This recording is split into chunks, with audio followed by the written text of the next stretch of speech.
Hello dear students, welcome back to your study once again। आज आप लोगों को मैं has to, have to, had to, will have to और shall have to का प्रयोग पढ़ाऊँगा। ये शब्द वाक्यों में सहायक क्रिया का काम कब करते हैं, इन शब्दों को वाक्यों की सहायक क्रिया कब बनाई जाती है, ये केवल एक आपके दिमाग में जानना ज़रूरी है। बाकी बहुत कठिन चीज़ नहीं है, आपको बताया जाना ज़रूरी है कि हाँ ऐसा भी होता है। देखिए हमने लिखा है, जब हिंदी वाक्य में कोई कार्य करने हेतु किसी कर्ता की मजबूरी दर्शाई जाए, मतलब जब किसी कर्ता के द्वारा कोई क्रिया किए जाने की उसकी मजबूरी व्यक्त की जाए, अर्थात वाक्य में ना, नी, ने लगी हुई क्रिया के तुरंत बाद पढ़ना शब्द पाया जाए तो उसे हम मजबूरी दर्शाने वाली क्रिया कहते हैं। ना, नी, ने लगी हुई क्रिया के तुरंत बाद पढ़ना शब्द पाया जाएगा। जैसे कहा जाए कि किसानों को दिन भर कठिन परिश्रम करना पड़ता है,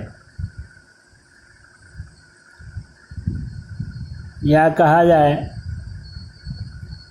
गरीबों को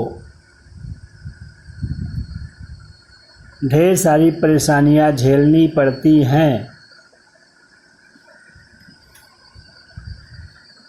इस तरह से जब भी ना, नी, ने लगी हुई क्रिया के बाद आप पढ़ना शब्द पाइए तो समझ लीजिए कि ये कंपल्सन मतलब मजबूरी दर्शाने वाला वाक्य है। और भी देखिए क्या कहते हैं, लिखा है, कभी कभी वाक्य में ना, नी, ने लगी हुई क्रिया के तुरंत बाद है, हूँ, है, था, थी, थे, होगा, होगी, होगे शब्द भी पाए जाते हैं। ऐसे ही मजबूरी व्यक्त करने वाले वाक्यों का अनुवाद करते समय वाक्य के काल व कर्ता के वचन के अनुसार उपरोक्त में से किसी एक को सहायक क्रिया बनाकर ना लगी हुई मुख्य क्रिया को प्रेजेंट फॉर्म पहली अवस्था के साथ पूरे वाक्य को नियमानुसार लिख देते हैं। अब तो आप मतलब समझ गए होंगे। कभी कभी ऐसा होता है कि ना, नी, ने लगी हुई क्रिया के बाद पढ़ना शब्द भी नहीं पाया जाता है, सीधे है, हूँ, है, था, थी, थे, होगा, होगी, होंगे लिख दिया जाता है। जैसे कहा जाए कि आज मुझे ही भोजन पकाना है,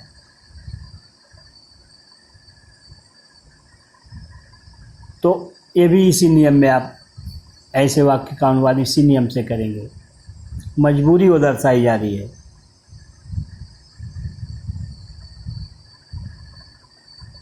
देखिए आप लोग जानते हैं कि हैज़, हैव ये प्रेजेंट परफेक्ट टेंस की सहायक क्रिया है। एक वचन के साथ हैज़, बहुवचन के साथ है, आप लगाते थे, वैसे यहाँ भी करना है। यहाँ क्या है, हैज़ टू सहायक क्रिया बनेगी या हैव टू, दो शब्द बनेंगे। अगर वर्तमान काल की मजबूरी दर्शाई गई होगी, वाक्य के अंत में है, हूँ, है, पढ़ता है, पढ़ती है, पढ़ते हैं ये पाया जाएगा, तो आप हैज़ टू या हैव टू में से किसी एक को सहायक क्रिया बनाएंगे।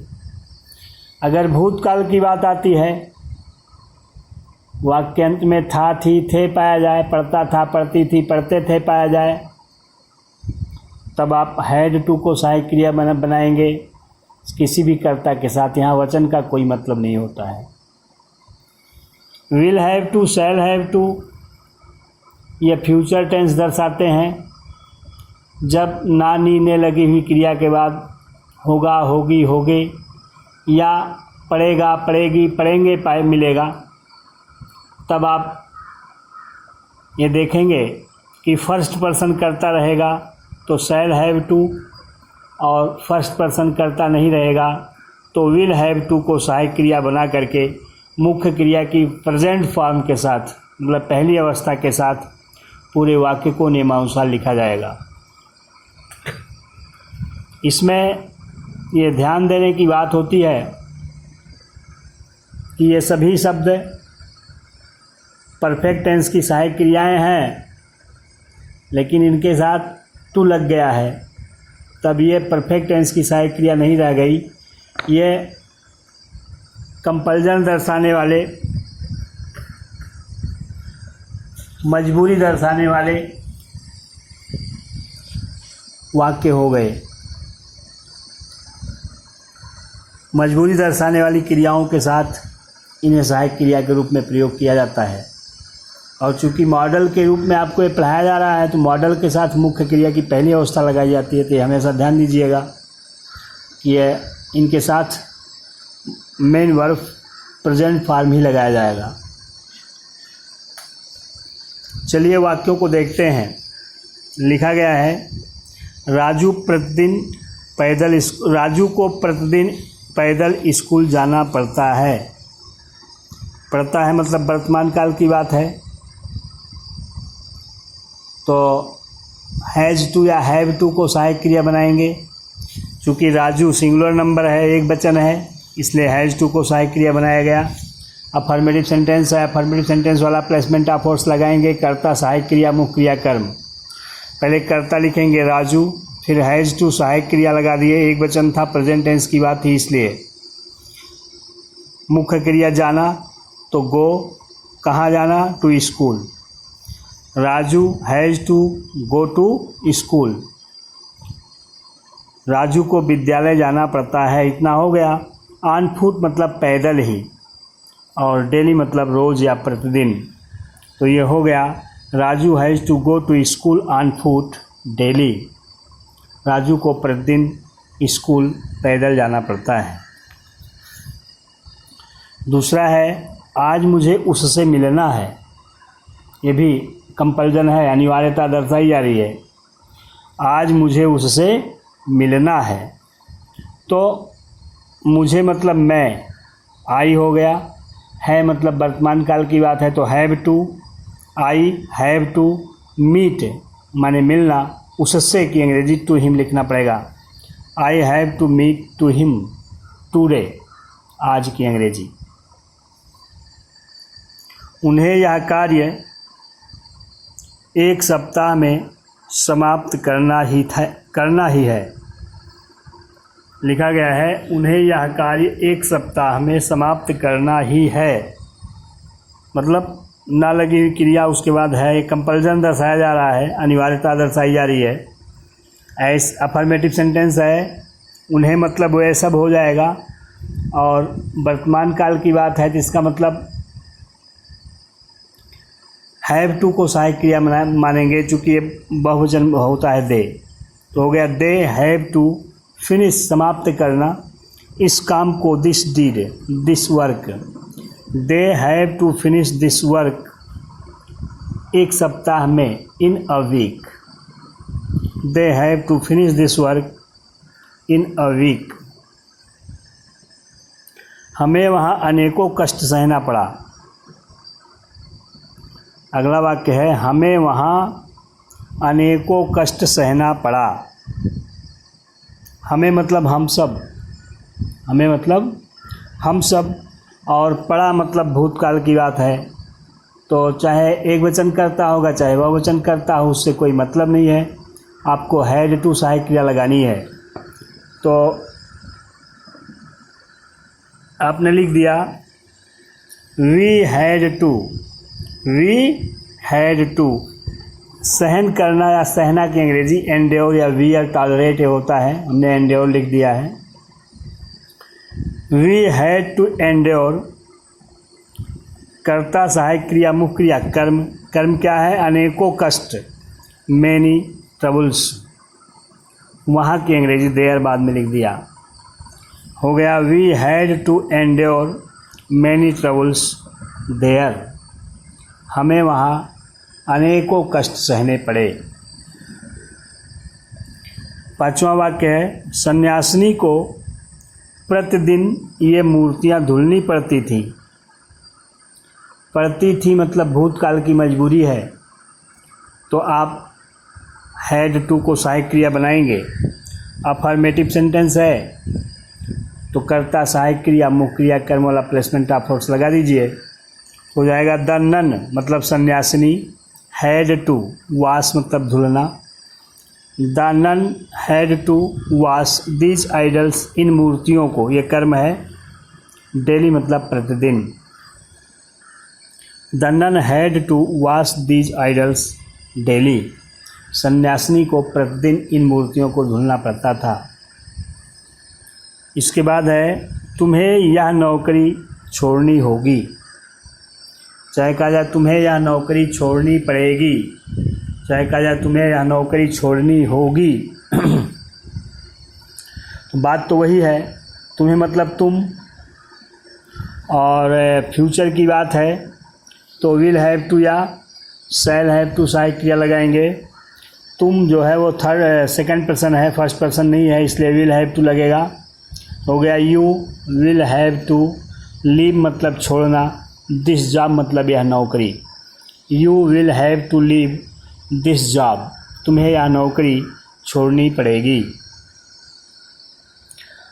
अब हमें इन नियमों का पालन करना पड़ेगा, अब हमें इन नियमों का पालन करना पड़ेगा। पड़ेगा मतलब फ्यूचर टेंस की बात है, और फ्यूचर टेंस की बात है तो विल हैव टू या शैल हैव टू सहायक क्रिया बनाएंगे। इसमें सब्जेक्ट बनेगा हमें मतलब हम सब, फर्स्ट पर्सन बनेगा, इसलिए शैल हैव टू सहायक क्रिया बनाई जाएगी। अफर्मेटिव सेंटेंस है, अफर्मेटिव सेंटेंस वाला प्लेसमेंट ऑफ फोर्स लगाएंगे। कर्ता सहायक क्रिया shall have to, we shall have to, चूँकि फर्स्ट पर्सन था इसलिए शैल हैव टू लगाया गया। पालन करना का अंग्रेजी ओबे, फॉलो हमने लिख दिया है। We shall have to follow these rules, इन नियमों का, नाउ मीन्स अब हमें इन नियमों का पालन करना पड़ेगा। ठीक,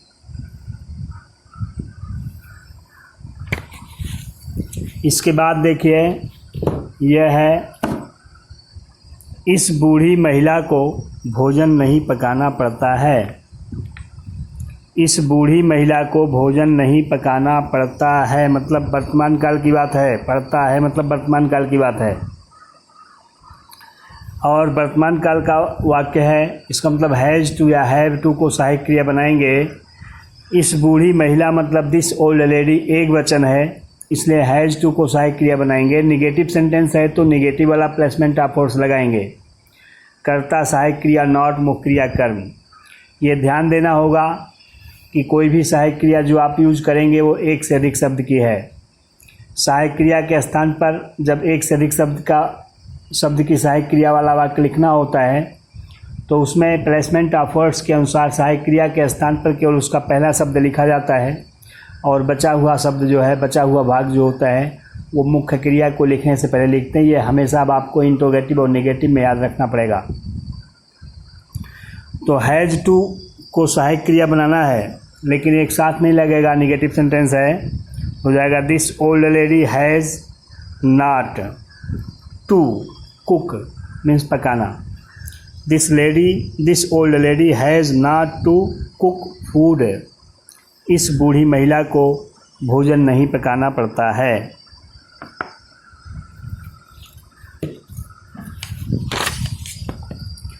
अगला वाक्य हमने लिखा है, सभी डकैतों को कल आत्मसमर्पण नहीं करना पड़ा,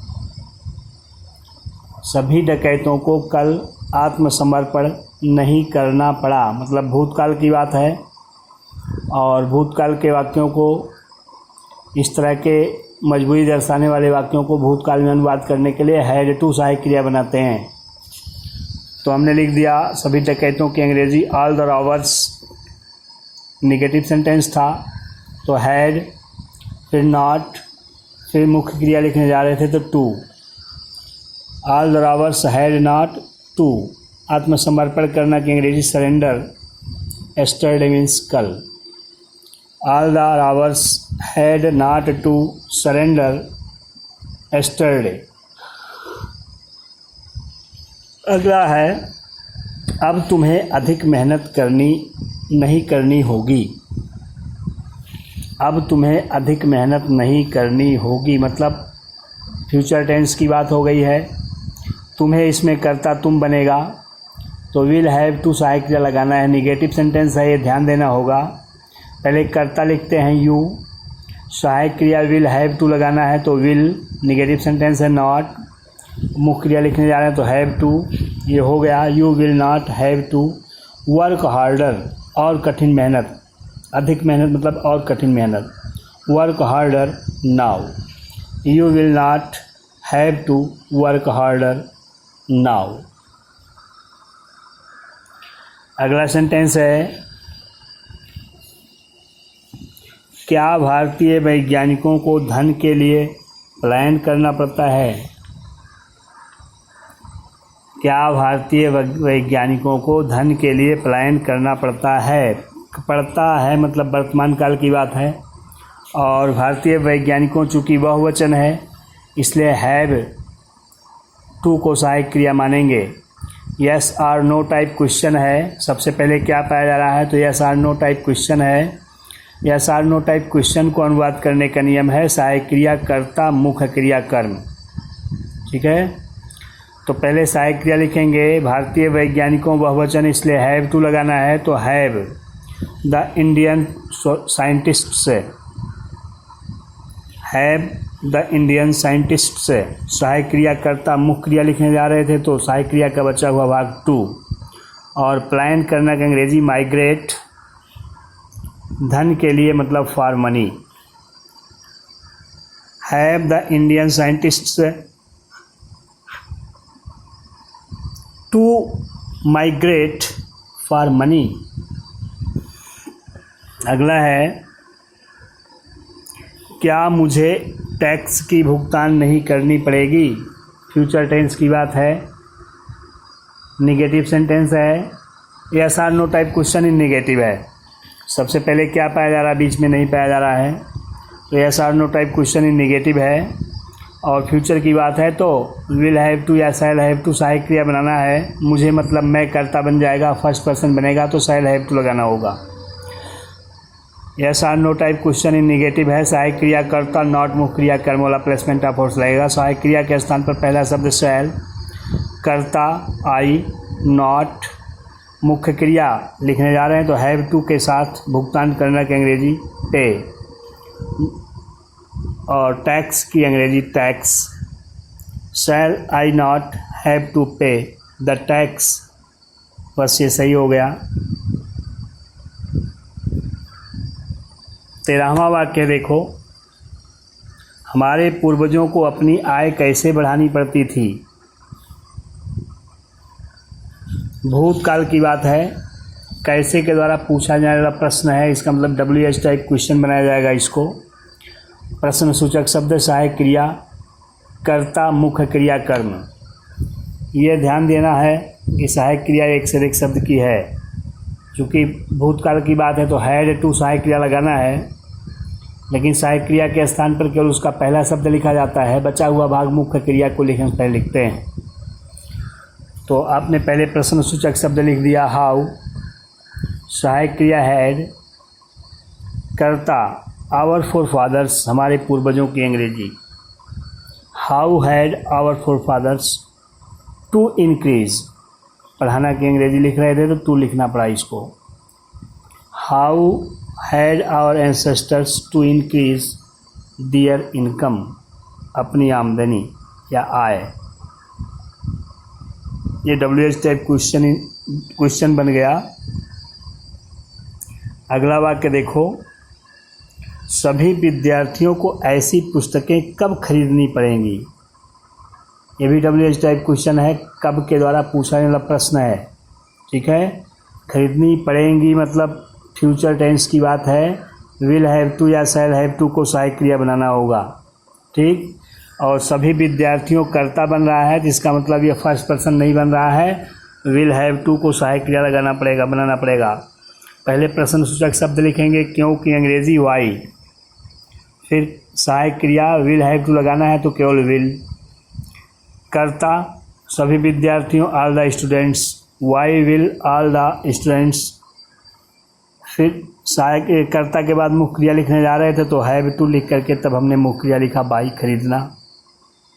सच बुक्स ऐसी पुस्तकें, ये कर्म आपने क्रिया के बाद अंत में लिख दिया, हो गया। When will all the students have two by such books, सभी विद्यार्थियों को ऐसी पुस्तकें कब खरीदनी पड़ेंगी। नेक्स्ट एंड लास्ट सेंटेंस है उस रोगी को अब यह दवा क्यों नहीं खानी पड़ती है। पड़ती है मतलब WH type question in negative वर्तमान टेंस प्रेजेंट टेंस में आपको लिखना होगा। तो हैज़ टू या हैव टू को सहायक क्रिया मानना है और WH type question in negative बनाना है, क्योंकि क्यों और नहीं ये दोनों पाया जा रहा है। ठीक है। अब प्रश्नसूचक शब्द सहायक क्रिया कर्ता नॉट मुख्य क्रिया कर्म, ये वाला प्लेसमेंट ऑफ फोर्स लगाना है।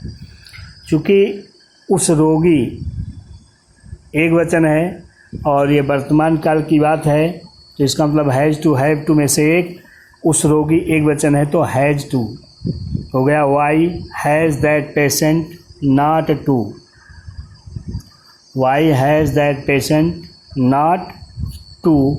और खाना, दवा खाना या दवा पीना, इसके लिए मैं आपको बताया हूँ टेक मुख्य क्रिया लगाई जाती है, तो हमने टेक लिख दिया।